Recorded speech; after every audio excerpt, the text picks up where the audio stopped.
Good morning students, welcome back. So today we are going to start your new chapter which is chapter number 4 rational numbers. ये rational number maths का एक ऐसा basic chapter है कि जिसके बाद maths की एक दूसरी दुनिया ही खुल जाती है. It opens a door of a new exploring world जो अभी तक हमने देखा नहीं, जाना नहीं, उसके दरवाजे यहाँ से खुलते हैं. ठीक है. सो rational number is very easy. अगर आपको नंबर्स, नोइंग योर नंबर्स या फिर इंटीजर्स में अच्छा खासा इंटरेस्ट हो तो ये वाला चैप्टर भी आपको बहुत ही मज़ेदार लगेगा.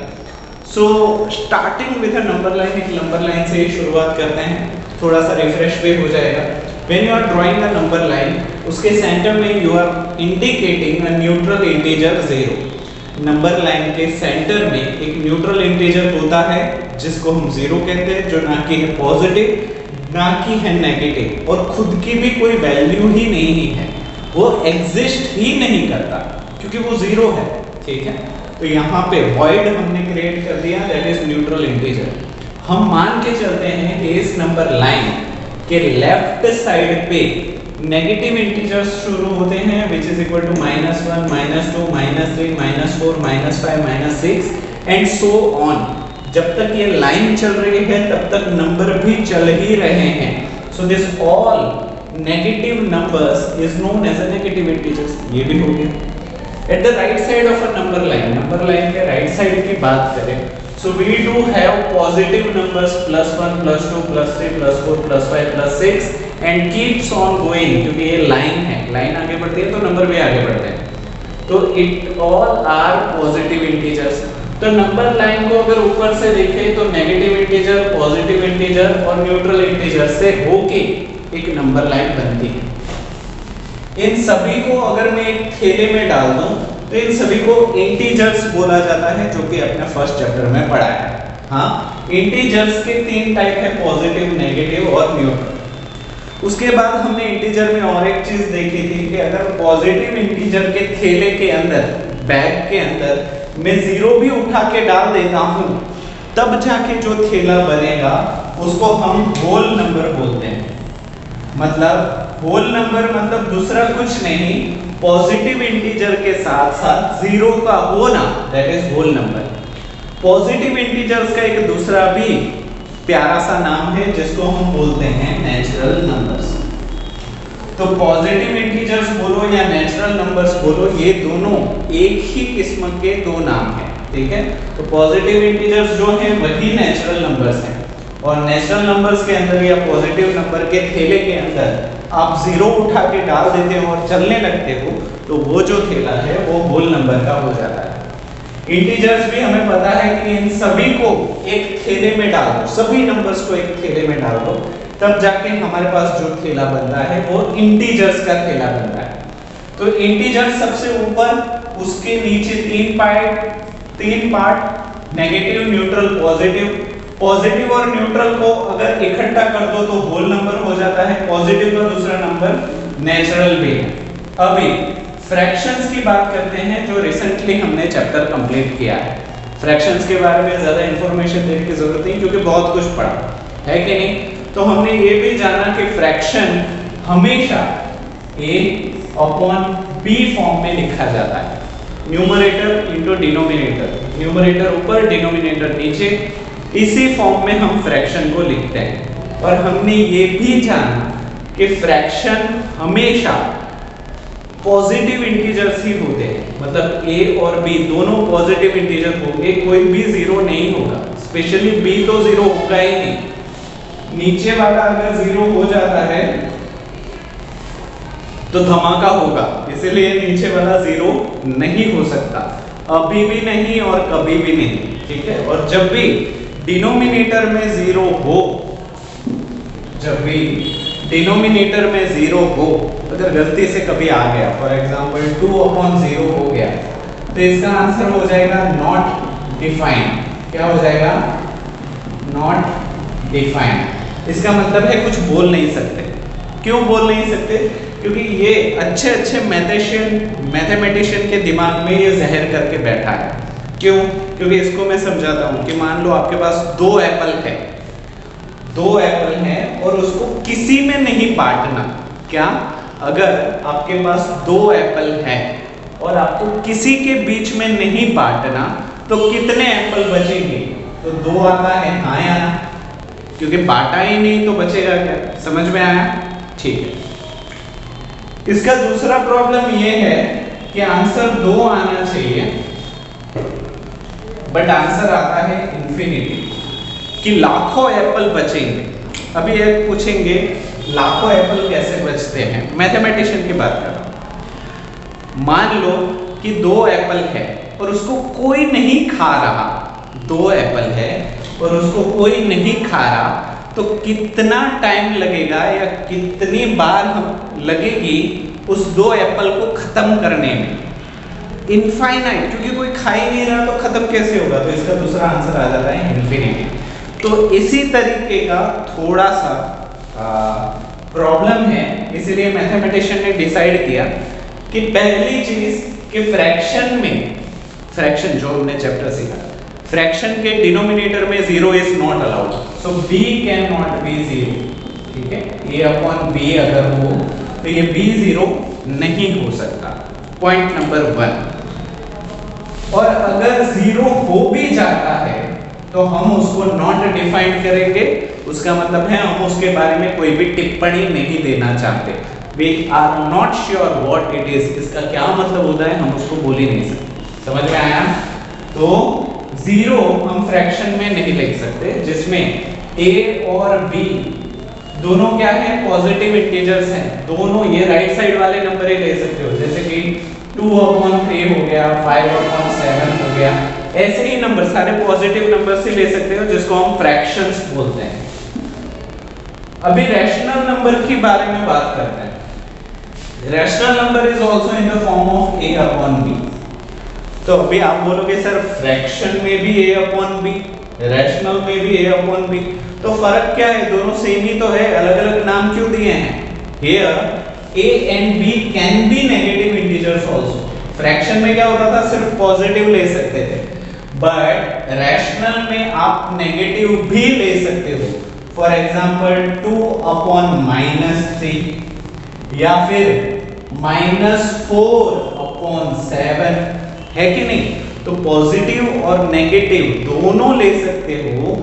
वैसे फ्रैक्शन को, वैसे रैशनल, वैसे नंबर को हम रैशनल नंबर बोलेंगे, वैसे डिवीजन को हम रैशनल नंबर बोलेंगे। समझ में आ गया? सो rational number contains both positive integers also और नेगेटिव इंटीजर्स आल्सो। यहाँ पे भी शर्त सेम रहेगी कि b कैन नॉट बी 0, नीचे वाला हिस्सा 0 नहीं हो सकता। और अगर कभी गलती से 0 हो गया तो हमें लिखना है नॉट डिफाइंड, हम उसके बारे में कुछ बता नहीं सकते। ठीक है, तो रैशनल नंबर की कुछ फैक्ट है वो मैं आपको अभी बताने जा रहा हूं। इफ यू विश आप इसको पॉज करके लिख लो, और जो भी अंडरस्टैंडिंग है वो भी आप लिखना चाहो तो लिख लो। Okay, so some facts about rational number. Rational number के बारे में कुछ फैक्ट्स जो कि हमें मान ही लेने हैं, वो सनातन सत्य है। फैक्ट्स का मतलब, क्योंकि सूरज जहां से उगता है दैट इज अ फैक्ट, उसको हम बदल नहीं सकते। सो सच फैक्ट्स आर हियर, एक एक करके हम उसको डिस्कस करते हैं। 0, अच्छा नंबर लाइन में जो सेंटर में न्यूट्रल इंटीजर है 0, क्या वो रैशनल नंबर है या नहीं? That we have to check, क्योंकि rational number we know that कि रैशनल नंबर को न्यूमरेटर और डिनोमिनेटर के फॉर्म में लिखना चाहिए, है कि नहीं? तो जो नंबर हम इस फॉर्मेट में लिख पाएंगे वो सारे नंबर रैशनल नंबर हैं। तो अभी 0 के बारे में चेक करते हैं कि 0 इज अ रैशनल नंबर। ये बोल रहे हैं 0 खुद एक रैशनल नंबर है। क्यों भाई? सिंस, क्योंकि 0 कैन बी रिटन, 0 को लिखा जा सकता है इन द फॉर्म p/q। 0 को भी p/q के फॉर्म में लिखा जा सकता है, जहां पे p = 0, जहां पे p 0 होगा बट q 0 नहीं होगा। एग्जांपल लेते हैं। For example p can be 0, चलो यहाँ पे ना मैं p/q लिख देता हूँ, ठीक है? जो इस फॉर्मेट में लिखा जा सकता है वो रैशनल नंबर है।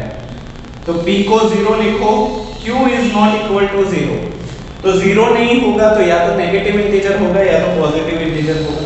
तो यहाँ पे ले लेते हैं -1, तो 0 upon -1 क्या हो जाएगा 0, so it is a rational number. दूसरा ले लेते हैं पॉजिटिव ले लो 0 upon 2, तो इसका भी आंसर 0 हो जाएगा। और ले लेते हैं 0 upon -15, ये भी 0, 0 upon 20 is equal to 0। So that means P upon Q के फॉर्म में अगर ऊपर 0 है तो दिक्कत नहीं है, नीचे 0 नहीं होना चाहिए, डिनोमिनेटर में 0 नहीं होना चाहिए, और अगर न्यूमरेटर में 0 है तो सारे जवाब घूम फिर के क्या बन जाएंगे 0। तो yes 0 is a rational number. समझ में आ गया? ठीक है। 0 upon 0, अच्छा कोई पूछेगा कि सर 0 upon 0 लिख सकते हैं? नहीं लिख सकते, और इसका जवाब भी हमें नहीं पता।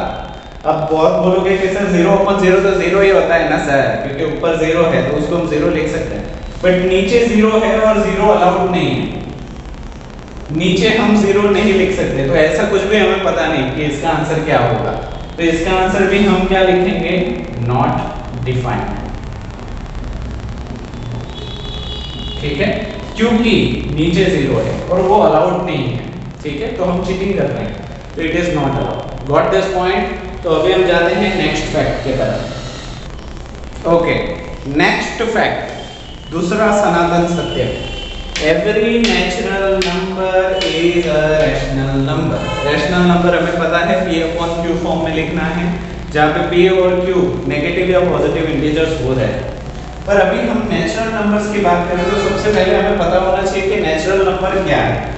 तो हमें पता है कि नेचुरल नंबर को ही पॉजिटिव इंटीजर्स बोला जाता है। So natural number is 1 2 3 4 5 6 and so on. 3 dot ही, 3 से ज्यादा डॉट नहीं। तो क्योंकि ये सारे पॉजिटिव इंटीजर्स या फिर नेचुरल नंबर है, ये नंबर रैशनल नंबर कैसे होंगे? क्योंकि रैशनल नंबर तो P upon Q फॉर्म में लिखा जाना चाहिए, तो ये कहां P upon Q फॉर्म में है? पर अगर हम इसको ध्यान से देखें तो 1 जो है उसको हम 1 upon 1 लिख सकते हैं, तो P upon Q हो गया। और P और Q दोनों पॉजिटिव इंटीजर नेगेटिव इंटीजर है, हाँ, तो ये वाला नंबर रैशनल नंबर है। अगर we are going to talk about 2, तो 2 can be written as 2 upon 1, P upon Q हो गया, दोनों सही है, तो ये भी हमारा रैशनल नंबर है। 3 की बात करें तो 3 भी रैशनल नंबर है, 3 upon 1। 4 की बात करें तो 4 is also rational number, 4 upon 1।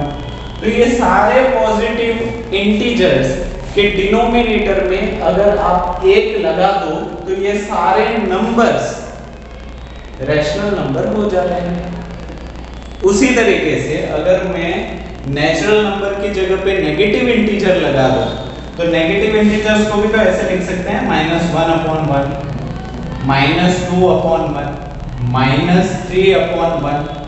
तो दैट मींस सारे पॉजिटिव नंबर्स भी रैशनल नंबर्स हैं, सारे नेगेटिव नंबर्स भी रैशनल नंबर हैं, और 0 भी रैशनल नंबर है। मतलब सारे इंटीजर्स रैशनल नंबर हैं। सरप्राइज लगा ना, धक्का लगा? ठीक है, तो आप चाहो तो इसको रख लो और एक फैक्ट के बारे में बात करते हैं। चलो, 2 more फैक्ट्स, ये लास्ट 2 फैक्ट्स हैं। Every fraction is a rational number. हर एक फ्रैक्शन, जो फ्रैक्शन का पूरा चैप्टर है उसमें से कोई भी फ्रैक्शन उठा लो, वो खुद एक रैशनल नंबर है। ऑब्वियसली होगा ही, क्योंकि सारे फ्रैक्शंस हम P upon Q फॉर्म में लिखते हैं, और अगर एक बार P upon Q फॉर्म में लिख दिया तो वो रैशनल नंबर के अंदर तो ऑटोमेटिक आ जाता है। ठीक है, तो ये बात भी सही है। Last fact, every integer is a rational number. पूरे सारे integers, positive integer, negative integer, neutral integer, सारे इंटीजर्स रैशनल नंबर है। हाँ है, क्योंकि सबको हम लिख सकते हैं P upon Q के फॉर्म में। दैट मीन्स हम जितना भी कुछ पढ़े उसके ऊपर एक चीज आ गई। हमने इंटीजर्स पढ़ा, पॉजिटिव नेगेटिव, अभी उनके दादाजी को हमने पहचाना, क्योंकि रैशनल नंबर से ही ये सारी चीजें हैं।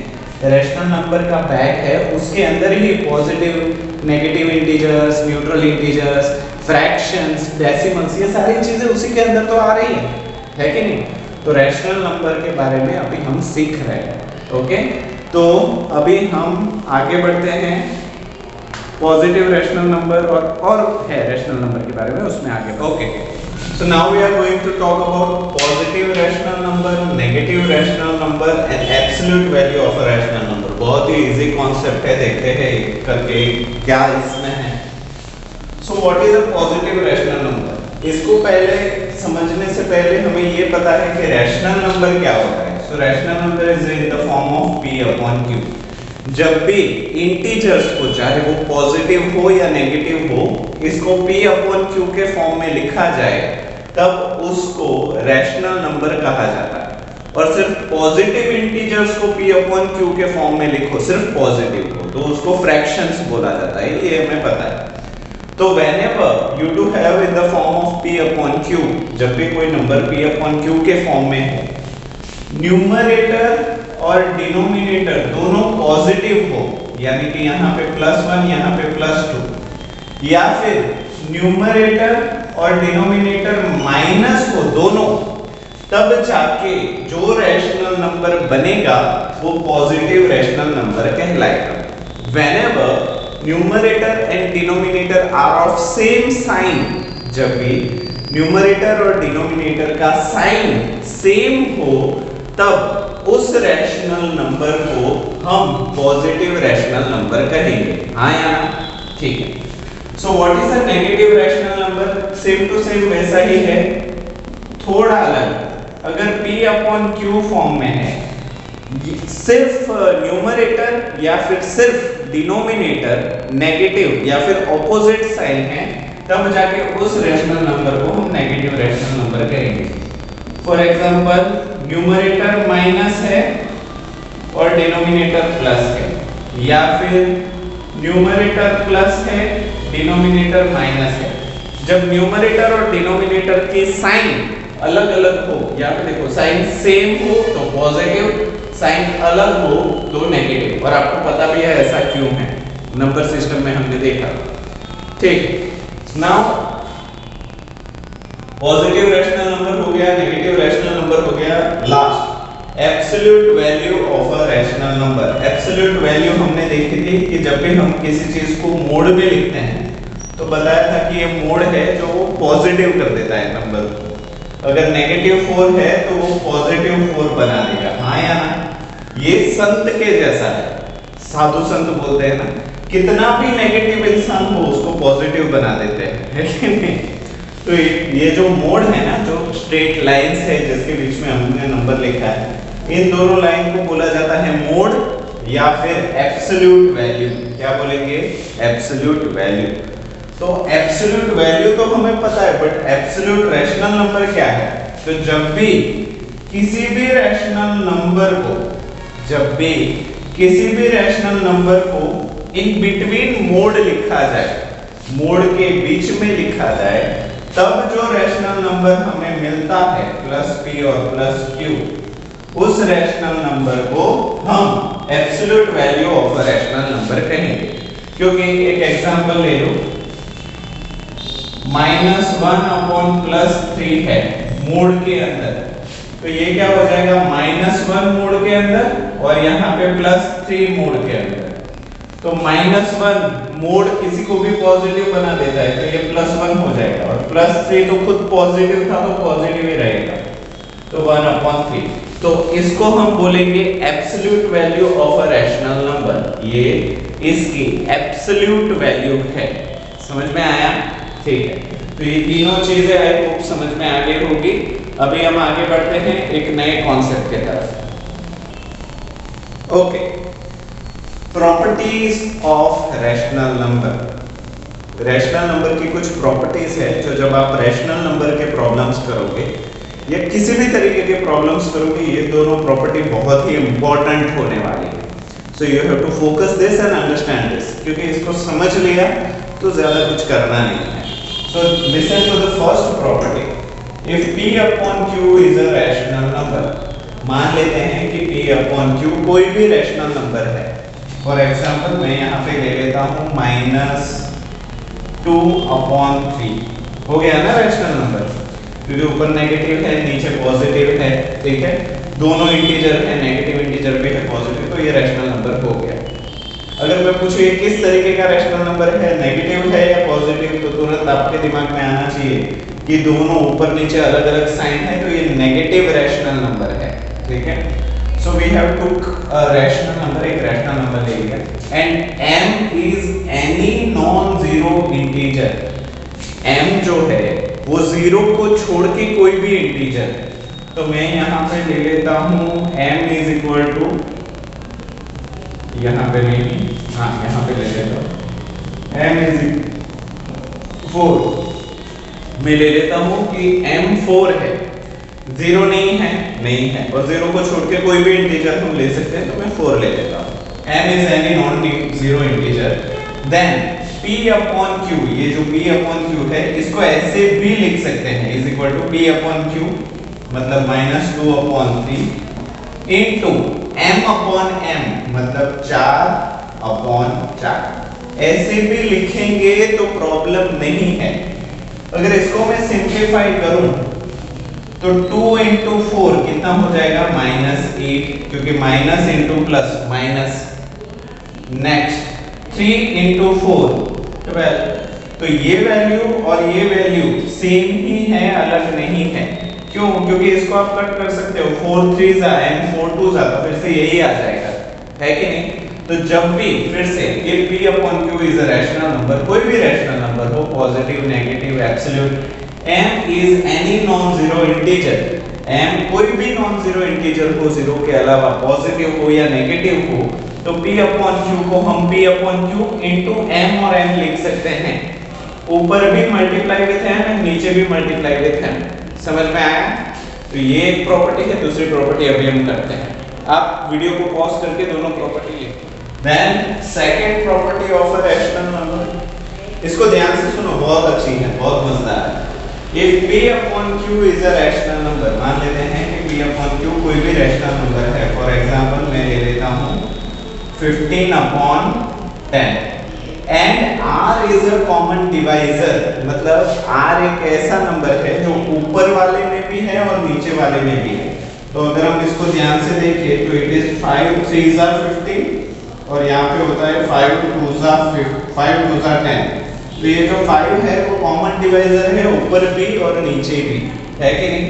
सो if is a common divisor of p and q, then p upon q को हम लिख सकते हैं p divide by r, p हमारा क्या है 15 divide by 5 upon 10 divide by 5।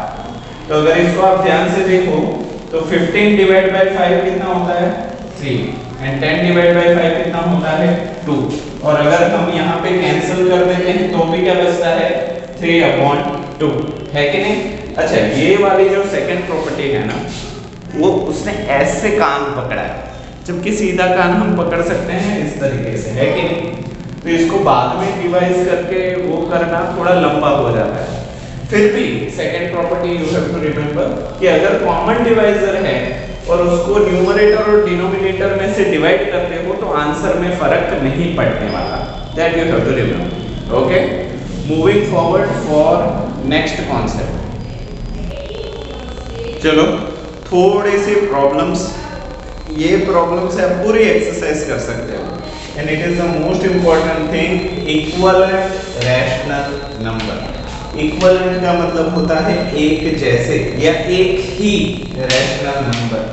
जैसे कि अभी हम जब भगवान की बात करते हैं तो भगवान एक है, नाम अनेक है कि नहीं। जैसे कि कृष्ण भगवान की बात करते हैं तो कृष्ण नाम है, कन्हैया नाम है, माधव नाम है, और भी बहुत सारे नाम हैं, बट वो सभी इंसान कौन है, एक ही है, ठीक है।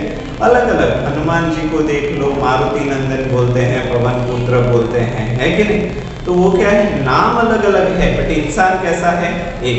तो दैट आर इक्विवेलेंट नेम्स, एक ही इंसान के अलग अलग नाम, ठीक है। तो यहाँ पे हम पढ़ेंगे इक्विवेलेंट रैशनल नंबर, यस और नो, ठीक है। तो इक्विवेलेंट रैशनल नंबर होता कैसे और हम बनाएंगे कैसे, बहुत ही आसान है। मैं एक एग्जांपल ले लेता हूँ 3/-7 क्या है 3/-7। तो ये देखने से ही पता चलता है कि ये नेगेटिव रैशनल नंबर है। तो इसका इक्विवेलेंट हम ऐसे भी तो लिख सकते हैं -3/7 रहेगा तो नेगेटिव ही और कोई वैल्यू में भी फर्क नहीं पड़ रहा है कि नहीं। तो ये दोनों इक्विवेलेंट रैशनल नंबर हो गए। आप बोलोगे सर ये तो सही है, अभी दूसरा सीखा।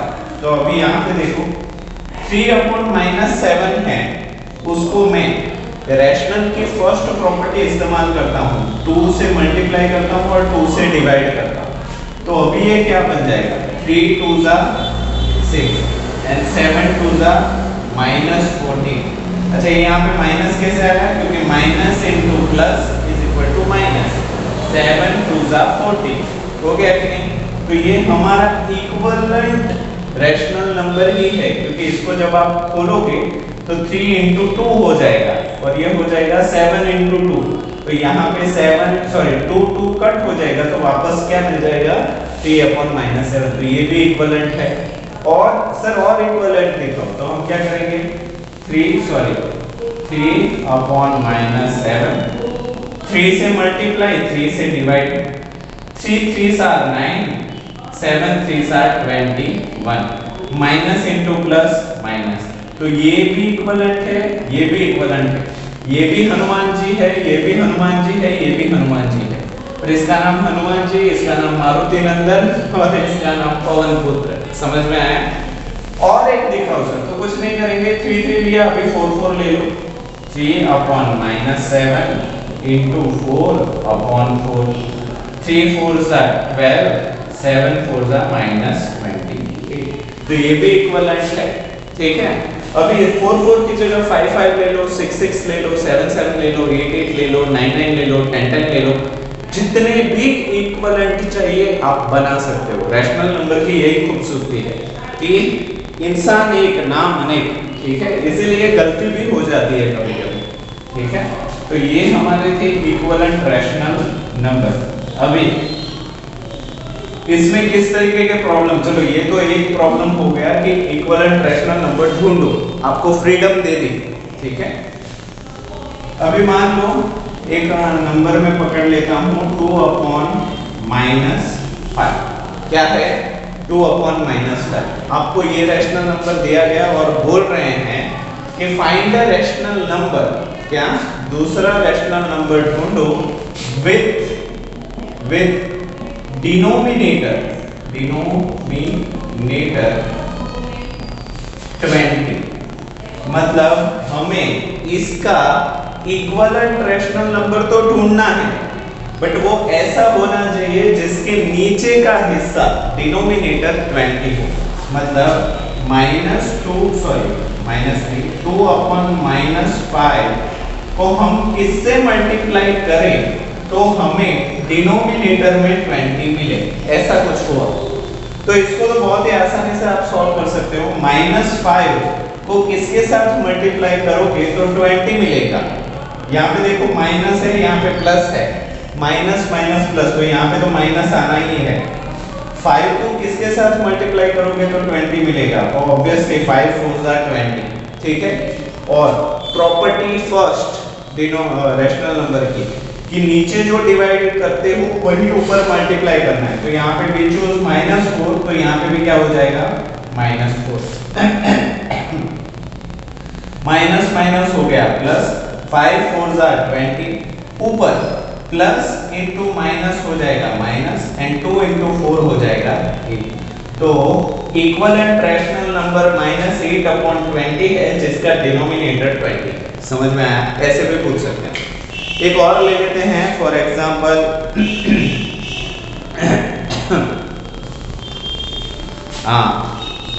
42/-70। क्या 42/-70 इस नंबर का 42/-70 कहाँ गया? हाँ, उसका डिनोमिनेटर, इसका नीचे का हिस्सा क्या होना चाहिए बोल रहे हैं, 5 होना चाहिए, 5 होना चाहिए। अभी आप बोलोगे सर ये तो बड़ी वैल्यू है, इसमें तो कुछ मल्टीप्लाई भी नहीं कर सकते, तो हम कैसे करें। यहाँ पे आपको सहारा लेना है फैक्टराइजेशन का। किसका सहारा लेना है, फैक्टराइजेशन का।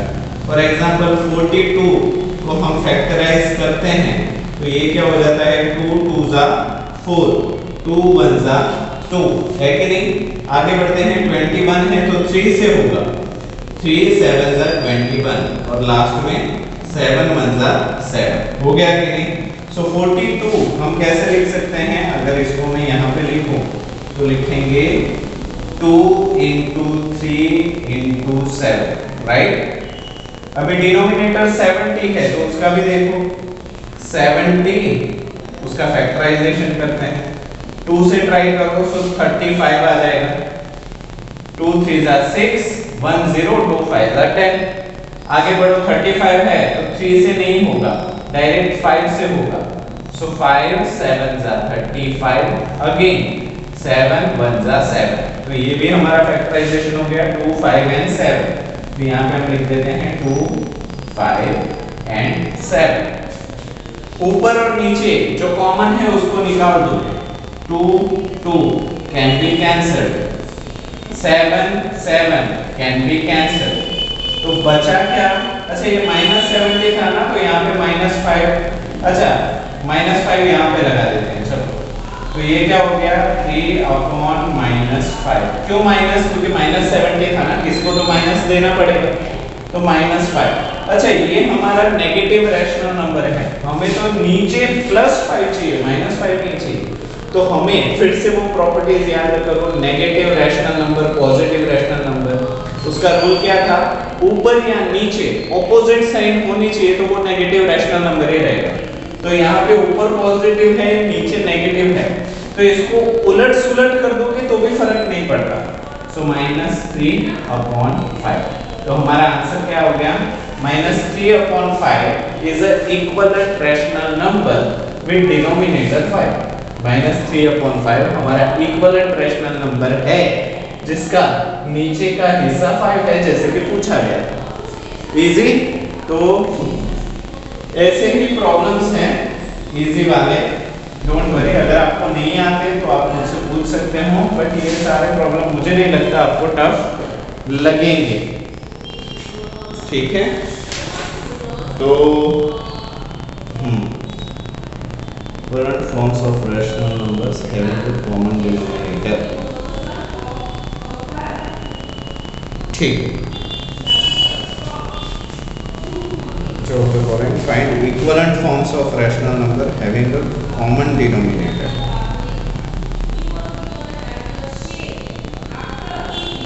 ठीक है, 2/5 and 1/3। एक और देख लेते हैं, 2/5 and 1/3। अभी ये दोनों नंबर दिए गए हैं, इन दोनों के इक्विवेलेंट रैशनल नंबर ढूंढने हैं जो दोनों के लिए कॉमन हो। समझ में आया। फॉर एग्जांपल मैं बात करता हूँ 28 की, कितनी बात करता हूँ 28 की, तो 14 2 ज़ा 28 होता है, बाद में 7 4 ज़ा भी 28 होता है, 4 7 ज़ा भी 28 हो रहा है कि नहीं। तो ये देखो 4 के टेबल, 14 के भी टेबल में आ रहा है, 7 के भी आ रहा है, 2 के भी आ रहा है, उसके बाद हाँ 2 14 ज़ा, तो ऐसे भी हो रहा है कि नहीं। तो मैं क्या बोलूँगा, 28 जो है वो इन सभी का कॉमन मल्टीपल है, मतलब इन सभी को कैसे ना कैसे मल्टीपल करोगे तो 28 आएगा। ऐसा ही हमें रैशनल नंबर में ढूंढना है इन दोनों का ऐसा कॉमन मल्टीपल जो एक समान हो। अभी उसको हम कैसे ढूंढेंगे, ध्यान से देखो, एक ही बात समझ लो ताकि कोई भी प्रॉब्लम में परेशानी ना हो। हमें पकड़ने हैं डिनोमिनेटर, क्या पकड़ने हैं डिनोमिनेटर 5 and 3। तो 5 और 3 का LCM हमें ले लेना है। क्या लेना है? LCM, least common multiple. तो यहाँ पे 5 and 3, सबसे पहले हम छोटे वाले को करते हैं 3। सो 5 इज नॉट डिविजिबल बाय 3, तो 5 को ना हम कैरी डाउन करेंगे बिना छेड़छाड़ किए, एंड 3 1s are 3। ठीक है, नाउ 1 इज एक आ गया, मतलब उसकी प्रोसेस हो गई खत्म। नाउ 5 इज देयर, तो 5 को 5 से मल्टीप्लाई कर सकते हैं। 5 1s are 5 and 1 is carried out, तो यहाँ पे क्या बचा? 5 and 3, तो 5 into 3 is equal to 15। तो ये जो 15 है हमारा, उसको हम बोलते हैं LCM। डिनोमिनेटर में जो भी नंबर्स हैं उसको आपको फैक्टराइज करना है। ओके, तो चलो आगे बढ़ते हैं। तो ये हमारा 15 हो गया। नाउ ध्यान से देखिए, 2/5 1/3 इंटू डैश डैश। 5 को किसके साथ मल्टीप्लाई करोगे तो 15 आएगा। इन द सेम वे 3 को किसके साथ मल्टीप्लाई करोगे तो 15 आएगा। ठीक है, तो यहाँ पे 5 into how much is equal to 15? 3। जो यहाँ पे ले रहे हैं वही यहाँ पे ले लो आंख बंद करके, that is 3। 2 into 3 how much? 6। Similar way यहाँ पे ले लो 3 into how much is equal to 15? 5। So जो नीचे दिया वही ऊपर 5। 1 इंटू 5 इज 5। समझ में आया? सो 5/15 और 6/15 दोनों इसके अंदर आएंगे। समझ में आया? It is a common, yes. It is also equivalent rational number being common denominator 50। समझ में आया? तो इसी तरीके से आपको प्रॉब्लम्स करने हैं। तो एक्सरसाइज 4.1 जो है, राइट द कॉमन डिनोमिनेटर, हाँ जो हमने किया वो सारी चीजें ही इसमें हैं, आप करो। उसके साथ ही साथ मैं आपको एक्सरसाइज का सॉल्यूशन भी भेज दूंगा। अगर नहीं आपसे हो रहा है तो फिर भी समझ में नहीं आ रहा, so you can ask me in the class, so we can solve it. Okay, तो आज के लिए इतना ही रखते हैं हम। In next class we are going to continue with standard form of rational number. Rational form के स्टैंडर्ड नंबर से स्टार्ट करेंगे। ओके, तो आई होप आज की सारी चीज़ें आपको समझ में आई होगी और वीडियो यूजफुल रहा होगा। वीडियो को पूरा देखने के लिए आप सभी बच्चों का थैंक यू सो मच।